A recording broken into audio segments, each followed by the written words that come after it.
Good morning students. Today we are going to start new chapter 2 structure of atom. Atomic structure भी आप इसको बोल सकते हैं, ऐसा कुछ नहीं है। तो इस चैप्टर में बेसिकली हम लोग पढ़ने वाले हैं कि एटम्स में क्या क्या प्रेजेंट होते हैं। ओके, लाइक एटम्स में बहुत सारे सब एटॉमिक पार्टिकल्स होते हैं और उन सब एटॉमिक पार्टिकल्स का अरेंजमेंट कैसा होता है किसी भी एटम्स में। ठीक है, तो पहले तो हम पुराने एटॉमिक मॉडल पढ़ेंगे जो बहुत सारे साइंटिस्ट थे, लाइक थॉमसन हो गए, रदरफोर्ड हो गए, बोहर्स के एटॉमिक मॉडल पढ़ेंगे, इन सब के ड्रॉबैक्स क्या क्या थे। और जो अभी नया एटॉमिक मॉडल है जिसको हम बोलते हैं क्वांटम एटॉमिक मॉडल, ठीक है, उसके बारे में पढ़ेंगे। और अभी जो हम फिलहाल केमिस्ट्री में यूज़ करते हैं वो क्वांटम एटॉमिक मॉडल ही यूज़ करते हैं, अलग अलग क्वांटम नंबर्स हैं। और लास्ट में हम पढ़ेंगे electronic configuration of different atom, जो हम 9th में पढ़े थे ना, एटॉमिक कॉन्फ़िगरेशन बोहर्स मॉडल्स के रिस्पेक्ट में पढ़े थे हम लोग, वो इट इज़ आउटडेटेड है ना, वो यूज़ नहीं करते। हम नया टाइप का स्ट्रक्चर पढ़ेंगे, किस तरीके से इलेक्ट्रॉनिक कॉन्फ़िगरेशन लिखते हैं। ठीक है, तो बहुत इम्पॉर्टेंट है ये चैप्टर भी। इसमें अगर जो नया सिलेबस है आपका सीबीएसई ने जो अभी 30% डिडक्ट करके जो सिलेबस बनाया है, उसमें बहुत सारी चीज़ें उन्होंने डिडक्ट कर दी है, रिड्यूस कर दी है। जैसे उन्होंने रिड्यूस कर दिया है कि इलेक्ट्रॉन, प्रोटॉन, न्यूट्रॉन का डिस्कवरी कैसे हुई थी। उन्होंने ये थॉमसन एटॉमिक मॉडल और रदरफोर्ड एटॉमिक मॉडल भी डिलीट कर दिया है। ये दोनों पोर्शन आपके डिलीट हो चुके हैं। आपके में बोहर एटॉमिक मॉडल्स हैं और उसके बाद बहुत सारे प्रिंसिपल्स हैं, लाइक क्वांटम में क्या प्लैंक्स क्वांटम थ्योरी है, फोटो इलेक्ट्रिक इफेक्ट है, वो सब हम लोग पढ़ेंगे। ठीक है, तो फिर भी से थोड़ा बहुत तो जानना ज़रूरी है थॉमसन मॉडल क्या होता है, रदरफोर्ड। तो मैं जस्ट एक ओवरव्यू दूंगी जो आप 9th क्लास में ऑलरेडी पढ़ चुके हैं, उसको थोड़ा सा हम फिर से रिवाइज करेंगे और फिर हम अगले जो टॉपिक है उसमें जाएंगे। ठीक है, तो first will discuss what is atom. तो एटम क्या होता है ये हम अभी लास्ट जो चैप्टर था उसमें डिस्कस किए थे। कि जो एटम है it is made from a Greek word एटोमियो। ठीक है, एटोमियो का मतलब क्या होता है, नॉन डिविजिबल। एटम्स, जैसे हमने डाल्टन्स ने कहा भी था कि atom can not B divided further, तो उस हिसाब से इसका नाम रखा गया एटोमियो, जिसका मतलब है नॉन डिविजिबल। बट बाद में पता चला कि एटम्स कैन बी सब डिवाइडेड इनटू सब एटॉमिक पार्टिकल्स, है ना, ये हम पढ़ चुके हैं कि जो डाल्टन्स है उसका ये जो पोस्टुलेट्स थे बहुत सारे रॉन्ग हो गए। उसमें से ये भी पोस्टुलेट्स था कि डाल्टन ने कहा था कि atoms can not B divided further but atoms can be subdivided into subatomic particles like electron, proton and neutron। ठीक है, इलेक्ट्रॉन की डिस्कवरी किसने की थी, जे थॉमसन ने की थी। और इलेक्ट्रॉन पे कौन सा चार्ज होता है, नेगेटिव चार्ज होता है। ठीक है, और प्रोटॉन जो होता है it is a positively charge और न्यूट्रॉन में कोई भी चार्ज नहीं होते। ठीक है, तो इलेक्ट्रॉन की डिस्कवरी जे थॉमसन ने की थी, प्रोटॉन की ई गोल्डस्टीन ने की थी और न्यूट्रॉन की चैडविक ने की थी। ठीक है, तो as a science student you should know कि किसकी डिस्कवरी किसने की थी। और दूसरी जो इम्पॉर्टेंट बात है जो आपको इसमें याद रखना है, पहला तो इनके सिंबल्स हैं, फिर इनमें चार्जेस क्या हैं, क्योंकि जब हम क्वेश्चन सॉल्व करेंगे तो हम उसका यूज़ करेंगे। सो इलेक्ट्रॉन पे चार्ज होता है -1.022 इंटू 10⁻⁻19 कूलम्ब। प्रोटॉन पे same to same positive charge होता है और न्यूट्रॉन में कोई भी चार्ज नहीं होता। ठीक है, so this is the charge on electron, this is the charge on proton. ये सब एक्सपेरिमेंटली फाइंड किया है। ठीक है, सर जे थॉमसन ने ये सब एक्सपेरिमेंटली फाइंड किया है कि इलेक्ट्रॉन पे कितना चार्ज होता है और इलेक्ट्रॉन का मास कितना होता है, ये भी उन्होंने निकाला। ये सारे जो एक्सपेरिमेंट्स हैं ये सब ओमिट हो गए हैं आपके बुक्स मतलब सिलेबस से, इसलिए मैं वो सब नहीं पढ़ा रही हूँ, डायरेक्ट वैल्यूज़ लिख दे रही हूँ क्योंकि वैल्यूज़ याद रखना ज़रूरी है। ठीक है, this is the mass of electron 9.1 into 10⁻31 kg और प्रोटॉन का मास होता है, प्रोटॉन और न्यूट्रॉन का मास सेम होता है। ठीक है, 1.67 इंटू 10⁻27 kg प्रोटॉन का है और न्यूट्रॉन का भी उतना ही है। ठीक है, तो ये बहुत सारे एक्सपेरिमेंट हैं। मिल्कन्स के ऑयल ड्रॉप एक्सपेरिमेंट है जिससे हमको E/m रेशियो पता चलता है। ठीक है, वहाँ से हमको मास का पता चलता है। तो ये सब बहुत सारे एक्सपेरिमेंट किए गए और उससे ये सब वैल्यूज़ निकाली गई।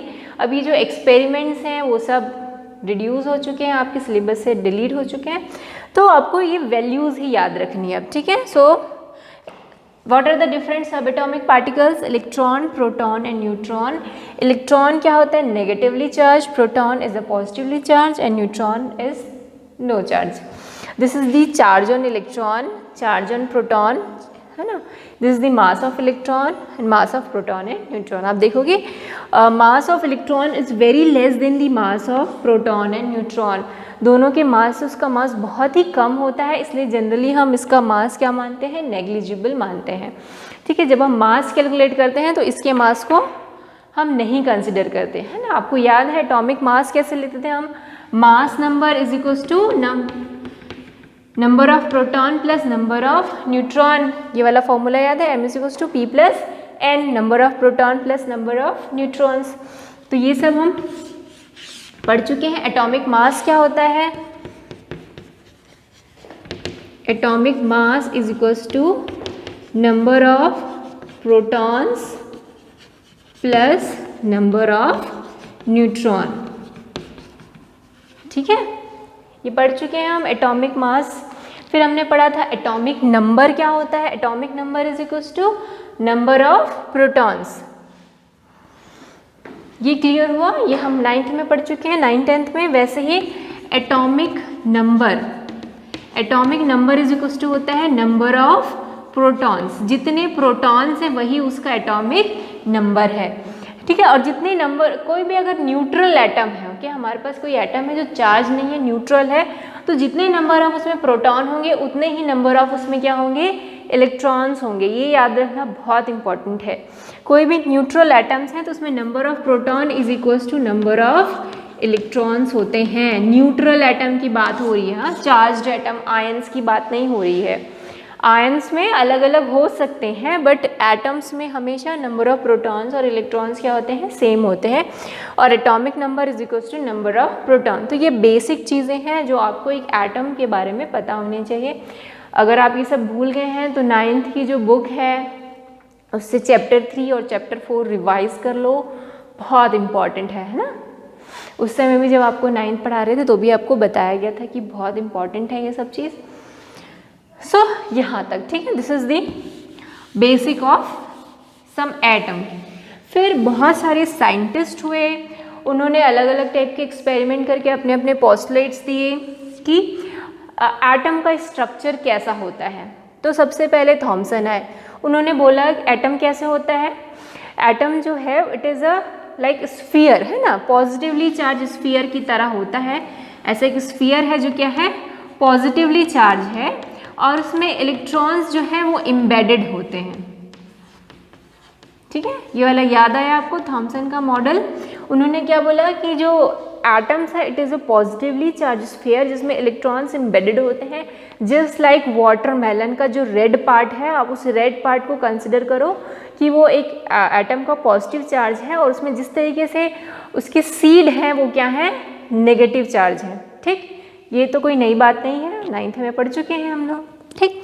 तो ये हुआ थॉमसन मॉडल। उन्होंने बोला कि जितने नंबर ऑफ पॉजिटिव चार्ज होते हैं उतने ही नंबर ऑफ नेगेटिव चार्ज होते हैं, ऐसा उन्होंने थॉमसन ने बता दिया, ठीक है। पर उन्होंने ओवरऑल स्टेबिलिटी की बात नहीं की कि कैसे स्टेबल होता है इलेक्ट्रॉन्स, कुछ ढंग से नहीं बताया, बस कुछ एक्सपेरिमेंट भी नहीं किया उन्होंने, बस उन्होंने ऐसा कुछ पोस्टुलेट्स दे दिए कि ऐसा होता होगा। पर जब रदरफोर्ड आए उन्होंने पूरा एक्सपेरिमेंट किया, है ना, अल्फ़ा स्कैटरिंग वाला जो एक्सपेरिमेंट है आपने पढ़ा होगा। उन्होंने पूरा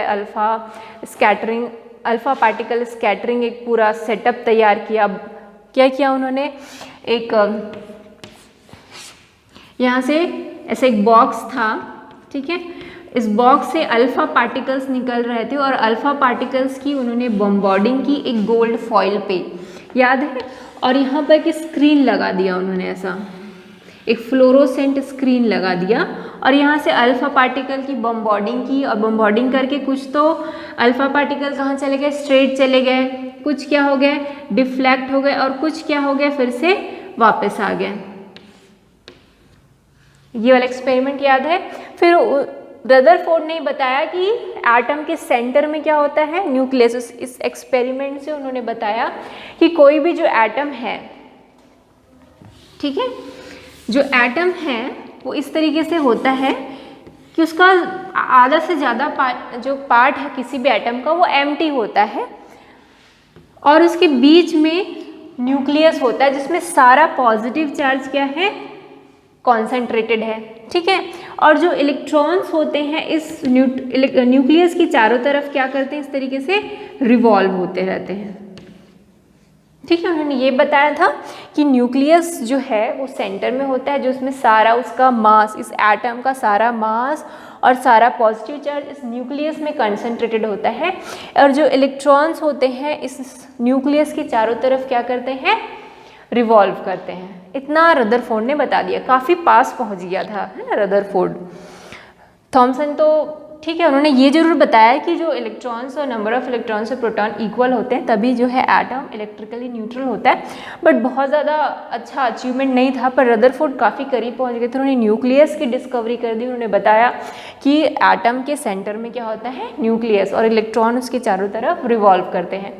बस इतनी ही बात बताई उन्होंने, और कुछ नहीं बताया। उन्होंने बताया नहीं कि इलेक्ट्रॉन का पाथ कैसे होता है, फिक्स्ड पाथ होता है या कंटिन्यूअस पाथ होता है, वो सब के बारे में उन्होंने नहीं बताया। इस वजह से रदरफोर्ड का मॉडल भी क्या हो गया, फेल हो गया, बिकॉज उन्होंने एटम्स के स्टेबिलिटी की बात नहीं की, है ना। 9th का ये बहुत इंपॉर्टेंट क्वेश्चन है, मैं टेस्ट में भी काफ़ी, एग्जाम में भी काफ़ी बार दे चुकी हूँ कि what is the drawback of Rutherford model. क्या ड्रॉबैक था रदरफोर्ड मॉडल के, तो उसका प्रॉब्लम ये था कि जैसे अगर कोई पॉजिटिव चार्ज है ना, अगर उस पॉजिटिव चार्ज के चारों तरफ कोई भी नेगेटिव चार्ज क्या करे, रिवॉल्व करे। रिवॉल्व करना समझते हो ना, चारों तरफ घूमना। तो जब ऐसे कोई इलेक्ट्रॉन, कोई भी नेगेटिवली चार्ज, कोई भी पार्टिकल जब किसी पॉजिटिव चार्ज पार्टिकल के चारों तरफ रिवॉल्व करता है तो क्या करता है, रिवॉल्व होने से ये कुछ रेडिएशन इमिट करता है, और रेडिएशन इमिट करने से इसकी एनर्जी क्या हो जाती है, कम हो जाती है। और जब इसकी एनर्जी कम हो जाती है ना तो इसका पाथ भी छोटा होने लगता है, जो इलेक्ट्रॉन है ना उसका पाथ छोटा होने लगता है और इस तरीके से वो स्पाइरल पाथ बनने लगता है। स्पाइरल समझता है ना, और इस तरीके से उसका पाथ छोटा होता जाता है और लास्ट में जो electrons it will fall down into the nucleus. ये जो इलेक्ट्रॉन है कहाँ फॉल कर देगा, न्यूक्लियस में, जिससे वो एटम कोलैप्स हो जाएगा। क्लियर है, ये बता चुके हैं पहले 9th क्लास में, फिर से बोल देते हैं। जब कोई नेगेटिव चार्ज जो है, इलेक्ट्रॉन नेगेटिव चार्ज है, न्यूक्लियस पॉजिटिव चार्ज है, तो जब नेगेटिव चार्ज कोई भी पार्टिकल है ना, न्यूक्लियस या कोई भी पॉजिटिव चार्ज के चारों तरफ जब चक्कर लगाता है, रिवॉल्व करता है, तो वो रेडिएशन इमिट करता है और उस रेडिएशन इमिट करने से इस इलेक्ट्रॉन की एनर्जी कम होने लगती है। ओके, एनर्जी कम होगी तो क्या होगा, उसका पाथ भी छोटा होता जाएगा, और जब पाथ छोटा होता जाएगा तो इस तरीके से स्पाइरल में उसका पाथ छोटा होता हो गया, आखिरी में it will fall down into the nucleus, जिससे वो एटम कोलैप्स हो जाएगा और वो एटम स्टेबल ही नहीं रहेगा। जबकि ऐसा नहीं है, एटम कभी कोलैप्स नहीं होता है ना। हमने पढ़ा है कंजर्वेशन ऑफ मास में, एटम्स जो है कभी डिस्ट्रॉय नहीं होते, है ना, atoms can not be destroyed. So उससे तो ये एटम अनस्टेबल हो गया, जबकि एटम जो है बहुत ही स्टेबल होता है। तो इस तरीके से जो रदरफोर्ड का मॉडल है वो हो गया फेल। उन्होंने हाइड्रोजन स्पेक्ट्रम के बारे में भी कोई बात नहीं की। अब हाइड्रोजन स्पेक्ट्रम क्या होता है ये भी हम पढ़ेंगे, बट रदरफोर्ड का 2 ड्रॉबैक था। पहला तो उन्होंने एटम की स्टेबिलिटी के बारे में कोई बात नहीं की, दूसरा है स्पेक्ट्रम, हाइड्रोजन स्पेक्ट्रम के बारे में कोई बात नहीं की। तो इस वजह से एटॉमिक मॉडल रदरफोर्ड का भी फेल हो गया। फिर बोहर्स आए, उनका एटॉमिक मॉडल आया और वो काफ़ी दिनों तक उसको लोगों ने माना भी कि ये सही है करके, बट आगे हम पढ़ेंगे कि बोहर्स का भी मॉडल फेल हो गया, है ना। फिर आया क्वांटम एटॉमिक मॉडल, जो अभी भी हम यूज़ करते हैं और अभी भी उस पर रिसर्च हो ही रहे हैं, ठीक है। तो आपके कोर्स में बोहर्स मॉडल है, बोहर्स मॉडल की ड्रॉबैक भी है, ठीक है। तो बोहर्स मॉडल पढ़ेंगे हम लोग, पर बोहर मॉडल पढ़ने से पहले, ठीक है, कुछ और कंसेप्ट पढ़ेंगे जो बोहर के मॉडल को समझने में हमारी हेल्प करेंगे, ठीक है। बोहर का मॉडल पढ़ने से कुछ और भी टॉपिक्स पढ़ने वाले हैं हम लोग, जो बोहर्स के मॉडल को पढ़ने में हेल्प करेंगे। जो आपका टॉपिक है 2.3, आपकी बुक में है topic 2.3, developments leading to the Bohr's model of atom, ठीक है, वहाँ से हम फिर से पढ़ना स्टार्ट करेंगे। ठीक, इतना समझ में आया। अगले चैप्टर, अगले जो वीडियो है उसमें हम पढ़ेंगे developments leading to the Bohr's model of atom. Okay, thank you.